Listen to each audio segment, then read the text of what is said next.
Guys हम 2 दिन से थे बद्रीनाथ, और बद्रीनाथ में हमें हर्ष भाई मिले थे, जैसे कि आप जानते हो, और हर्ष भाई कुछ फैक्ट्स बताएंगे हमें बद्रीनाथ के बारे में, तो देखिएगा ज़रा। हाय गाइस, दिस इज हर्ष।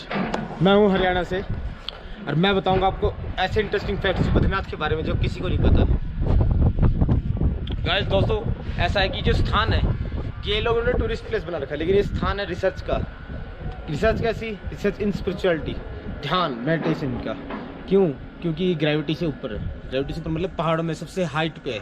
4 धामों में जो सबसे हाइट पे है वो बद्रीनाथ ही है, ठीक है ना। आप जो मेरे पीछे देख रहे हैं पहाड़, ये पहाड़ सफ़ेद पर्वत तो उससे बर्फ पड़ी हुई है, इसको बोलते हैं कुबेर पर्वत। कुबेर यक्षों के राजा है। यक्षों के राजा समझते हो? धन के राजा भी सुना होगा आप लोगों ने। कहते हैं कि इसके पीछे खजाना छुपा हुआ है और इसके पीछे एक झरना बहता है जहाँ डेली है ना एक रत्न उसमें से निकल के बह करके आता है, ठीक है। अब कहते हैं कि देखा किसने, मिला किसने, तो यहाँ पे पहुँच ही कौन पाता है। पहुँचता वो है जिसको प्यास होती है। हर किसी को प्यास भी तो नहीं होती। तो जो लोग गए वो उनमें से ज़्यादातर साधु लोग गए, उनको रत्न मिले, लेकिन उनके लिए तो बस सोना पीला, मिट्टी पीली, तो सोना मिट्टी समान ही होता है, तो वो लोगों को कदर नहीं। उसके बाद आगे ये है नर पर्वत, ठीक है। इसके सामने ये नर पर्वत है। नर पर्वत तपस्या में रहता है, अर्जुन का जो प्रतीक है। उसके सामने आप देखेंगे नारायण पर्वत है। नारायण पर्वत अभी हम आपको लेके चलेंगे थोड़ी देर में, और भी चीज़ें बताएंगे देखेंगे। हमने आपको नर पर्वत दिखाया, कुबेर पर्वत दिखाया, अब आते हैं हम लोग नारायण पर्वत पर। गाइस ये जो देख रहे हैं सामने नारायण पर्वत है, ठीक है, ये सबको पता है। यहाँ पे बद्रीनाथ भगवान विराजमान है, लेकिन आप लोग देख रहे हैं कि किसी को नहीं पता यहीं से नागलोक रास्ता निकलता है। अगर आप इसे थोड़ा सा जूम करके देखोगे तो देखोगे, आप पाओगे ना कि ना एकदम सांप की तरह ना वो धारियाँ बनी हुई हैं इस पर। लोग कहते हैं कि ये शेषनाग भगवान का ही रूप है ऐसे करके। और नर और नारायण तरुण तपस्या में है, लेकिन ये तो सबको पता है। लेकिन मैं आपको जो एक और बात, जो नई बात बताने जा रहा हूँ, कि वो जो आप वाइट पीक देख रहे हैं ना, जहाँ पे बर्फ़ पड़ रही नारायण पर्वत के ऊपर, उसको बोलते हैं इंद्र सभा। इंद्र सभा, जहाँ इंद्र मतलब देवताओं के राजा, और जहाँ देवताओं की सभा लगती है, एकदम मीटिंग बैठती है पूरी। कहते हैं कि वहाँ पे खुशबू ही बहुत अलग आती है। 2019 के अंदर मैं और मेरा एक दोस्त, हम दोनों वहाँ पे गए थे। नो डाउट बहुत ही अलग तरह की खुशबू आती है। और इंद्र सभा का ऐसा है कि वहाँ पे पत्थर रखे गए हैं, और ऐसा है सिस्टमेटिक वो पत्थर, भगवान जाने कौन रखे गया है, कौन उसको रखे, ये कोई नहीं जानता। ये पूरा एक रहस्यमय है, इसलिए वो एक रहस्यमय तरीके से सिस्टम बिठा के पूरी मीटिंग बैठती है। एक पत्थर अलग सिंहासन के रूप में दिया गया है, बाकी पत्थर इसके साइड बाई साइड। ये दोस्तों वहाँ पे अलग प्रकार की जड़ी बूटियाँ होती है, ऐसी अलग खुशबू भी ऐसी आती है कि आप एकदम से ना बड़ा अलग ही महसूस करते हैं। वहाँ की वाइब्स बहुत ज़बरदस्त है, पूरा आदमी अंदर। गाइस अब हम लोग आते हैं नीलकंठ पर्वत पे। ये जो सामने देख रहे हैं नीलकंठ पर्वत है, ठीक है। लोग नीलकंठ के बेस कम तक जाते हैं, लेकिन नीलकंठ पर्वत पे कोई चढ़ नहीं पाया, जैसे कैलाश मानसरोवर पे कोई चढ़ नहीं पाया है, ठीक है ना। क्यों नहीं चढ़ पाया है? क्योंकि वहाँ का सिचुएशन अलग बहुत ही डिफरेंट है, ठीक है। पहले लोग कहते थे कि केदारनाथ और बद्रीनाथ का एक ही रास्ता हुआ करता था। वो रास्ता है वो यहीं इसी नीलकंठ पर्वत के पीछे से होते हुए जाता है। कहते हैं कि जो दुर्लभ कमल जो खिलता है यहाँ पहाड़ में, ब्रह्म कमल, फेन कमल, ठीक है ना, वो भी यहीं खिलता है, लेकिन अभी नहीं खिल रहा। जब ये खिलेगा अगस्त सितंबर के लगभग खिलने शुरू हो जाएंगे, ठीक है। इसी पहाड़ के पीछे कहते हैं भगवान शंकर स्वयं यहाँ विराजमान है।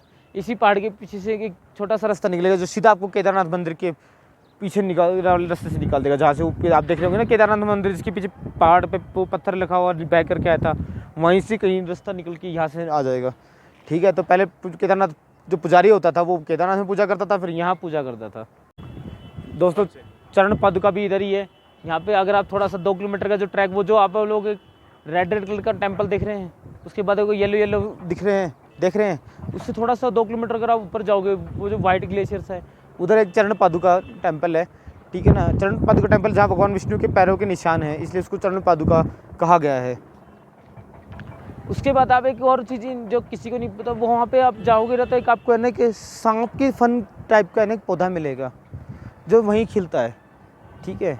अब यहाँ के उत्तराखंड के लोग, मैं भूल गया क्या कह रहे थे, उसको नाम तो बोलते हैं, लेकिन उसमें एकदम बिल्कुल सांप की तरह है, ठीक है। लेकिन स्पिरिचुअलिटी के लोग, वो जो स्पिरिचुअलिटी फील्ड के लोग हैं, वो कहते हैं कि यहाँ से नागलोक का रास्ता निकलता है। दोस्तों ऐसा है कि यहाँ पे बहुत से रहस्यमय लोग हैं, यहाँ ऐसे दुर्लभ साधु हैं, ठीक है, जो अपनी गुफाओं में बैठे, जिनका शरीर उनकी गुफाओं में और जिनकी आत्मा यहाँ से बाहर कहीं भी ब्रह्मांड में घूम रही है, व्याप्त घूम रही है। ऐसे देव साधु मुनि यहाँ पे है कि ऐसे हाथ के और ऐसे आपके हलवा आ जाएगा उनके हाथ में, ठीक है। लेकिन ये है कि अब दिखते नहीं है, खोजना नहीं है, क्योंकि वो खोज वो पाता है जिसको प्यास होती है। ठीक है, अब मैं अभी बता रहा हूँ कि आप जो अष्टचक्र साधना से सहन साधना है वो भी सब यही होती है। जहाँ पे जो आपकी कुंडली जागरण शक्ति है वो सबसे ज़्यादा तीव्रता से यहीं पे ही जागृत हो सकती है। इसलिए देखे होंगे आप कि जितने भी ऋषि मुनि तपस्वीगण सब यहीं साधना करने आते हैं। देखो दोस्तों, हम लोग पहुंच चुके बद्रीनाथ मंदिर की तरफ, लेकिन मंदिर की देखो जीवन में चलना चाहिए नियम और कानून और कायदे से। हम लोग मंदिर के अंदर कैमरा अलाउ नहीं है, तो हम मंदिर के अंदर कैमरा लेके बिल्कुल नहीं लेके जाएंगे, गर्भगृह के अंदर तो बिल्कुल ही नहीं लेके जाएंगे। ठीक है, लेकिन आप जब भी मंदिर आओ, मंदिर के नीचे तप कुंड है, उस तप कुंड में स्नान जरूर करें। कहते हैं कि भगवान शंकर ने भी स्वयं जब यहाँ पे आए थे तपस्या में, उस समय पुराणों के अनुसार, तो उस गर्भ तप कुंड में स्वयं स्नान किया था, इसलिए उस तप कुंड की महिमा बढ़ी थी।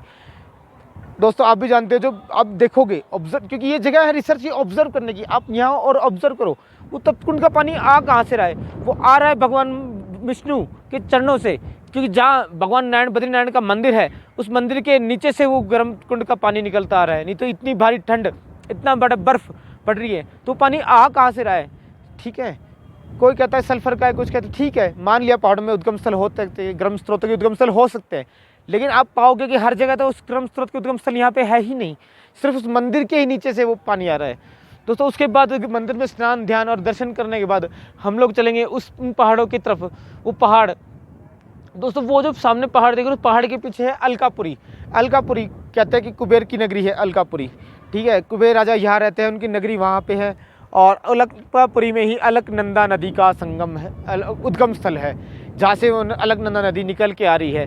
दोस्तों वहीं से आगे रास्ता निकलता है स्वर्गारोहिणी का, स्वर्गारोहिणी ट्रैक की स्वर्ग की सीढ़ी, स्वर्गारोहिणी सतोपंथ ट्रैक और एक्सपीडिशन दोनों ही है, लेकिन स्वर्गारोहिणी जाना बहुत ही मुश्किल है।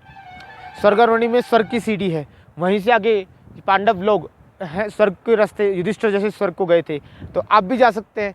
यही तो यहाँ पे एक्सप्लोर करने की जगह है।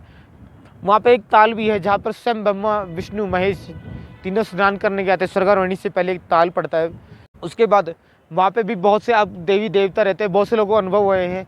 यहाँ पे आप साधना करिए, साधना की जो आपको अनुभव यहाँ नहीं हो, जहाँ आपको अपने धरती पे अपने घर में नहीं होते और कहीं जंगल में नहीं होंगे, वो यहाँ होने लगेंगे। जिसके जब तब पूजा का फल क्यों कहीं नहीं मिल रहा हो घर में, वो यहाँ कर जब तक पूजा पाठ करता है उसको फलाफल उसको तुरंत मिलने लगता है, क्योंकि भगवान बद्रीनारायण स्वयं पालनहार है। ठीक है, उनकी पत्नी तो स्वयं माँ लक्ष्मी है, कुबेर यहाँ दिन के राजा है। अगर आप यहाँ थे, आपके जीवन में यहाँ करके पूजा पाठ सेवा ध्यान दान करते हैं, आपके जीवन में किसी प्रकार की कोई कमी नहीं रहेगी, पद पैसा प्रतिष्ठा आपके कदम चूमेंगी। इसी के साथ मैं आपसे प्रार्थना करूँगा, आप बद्रीनाथ धाम आए तो इसको गंदा ना करें, इसको स्वच्छ बनाएं और यहाँ करके पूजा पाठ ध्यान करें। इसी के साथ नमस्कार, हरिओम तत्सत। सो गाइस, आई होप मैंने आपको काफ़ी इन्फॉर्मेशन दे दी है और आपकी हेल्प करेगी अगली बार जब भी आप बद्रीनाथ आएँ। तो ये फैक्ट्स को ध्यान रखना, अगर आपका मन करे इन फैक्ट्स को एक्सप्लोर करने का तो एक्सप्लोर कर लेना। So if you like this video do like it, और अगर आप चैनल पर नए हैं तो सब्सक्राइब कर देना, और अगर आप चैनल पे पहले से हैं तो और कुछ जानना चाहते हैं तो कमेंट कर लेना।